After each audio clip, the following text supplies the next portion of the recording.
அனைவருக்கும் வணக்கம். இது வரைக்கும் எத்தனையோ இன்டர்வியூ நான் கொடுத்துருக்கேன். முதல் முறையாக ஒரு முற்றிலும் மாறுபட்ட ஒரு களத்தில் இருந்து இன்டர்வியூ கொடுக்குறேன். அது ரொம்ப சந்தோஷமான விஷயம். மதுரை மத்தி கண்டிப்பாக வந்து வெற்றிகரமான ஒரு வெற்றி செய்தியோட வந்து நான் ஏசிஎஸ் சண்முக சாருக்கும் இந்த வாய்ப்பை எனக்கு அளித்த அதிமுக பொதுச் செயலாளர் மதிப்பிற்குரிய எடப்பாடியார் அவர்களுக்கும், பாட்டாளி மக்கள் கட்சியின் தலைவர் மதிப்புக்குரிய டாக்டர் அன்புமணி ராமதாஸ் அவர்களுக்கும், அம்மா மக்கள் முன்னேற்ற கழக தலைவர் மதிப்புக்குரிய டிடிவி தினகரன் அவர்களுக்கும்,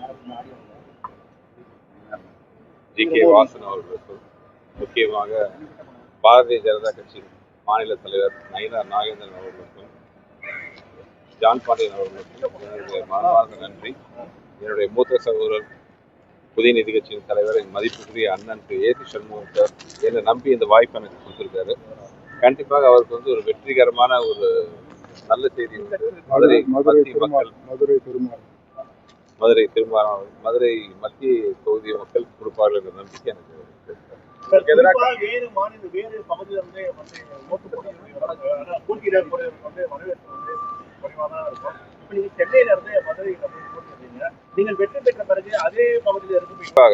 மதுரை மத்திய தொகுதி மக்கள் கண்டிப்பாக வெற்றிக்கணி எனக்கு தருவாங்க நம்பிக்கை இருக்கு.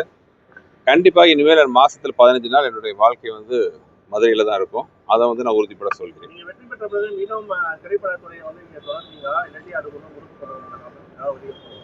திரைப்படத்துறையில வேணுங்கிற அளவுக்கு பணி புரிஞ்சுட்டு 30 வருஷமா நிறைய சக்சஸ் கொடுத்துருக்கேன். என்னுடைய அடுத்த கட்ட நகர்வு என்பது தேர்தல் முடிவு வைத்து தான் முடிவு செய்யும்.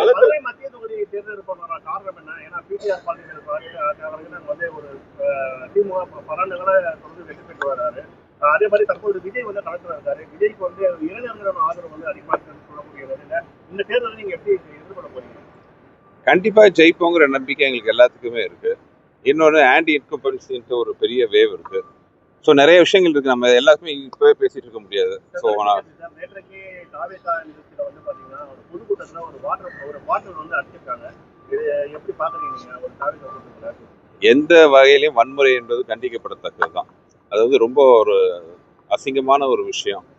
இப்படியெல்லாம் வந்து அரசியல் இருக்கிறத பார்க்கும்போது ரொம்ப கஷ்டமா இருக்கு. அந்த மாதிரி நேரத்துல வந்து என்ன மாதிரி ஒரு பொது ஜனங்கள்லாம் வந்து அரசியலுக்கு வரணும்னு ஈடுபடுறதுக்கான காரணமே பார்த்தீங்கன்னா இந்த மாதிரி சம்பவங்கள் தான். இப்படியே போயிட்டு இருந்துச்சுன்னா நாடு எங்க போகுதுன்னு தெரியல. விஜய் தற்போது களத்துல திமுக டிவிகே மட்டும் தான் களத்துல இருக்கும், மற்ற யாருமே களத்துல இல்லைன்னு சொல்லிட்டு அவர் வந்து புஷ்கன் பண்றாரு.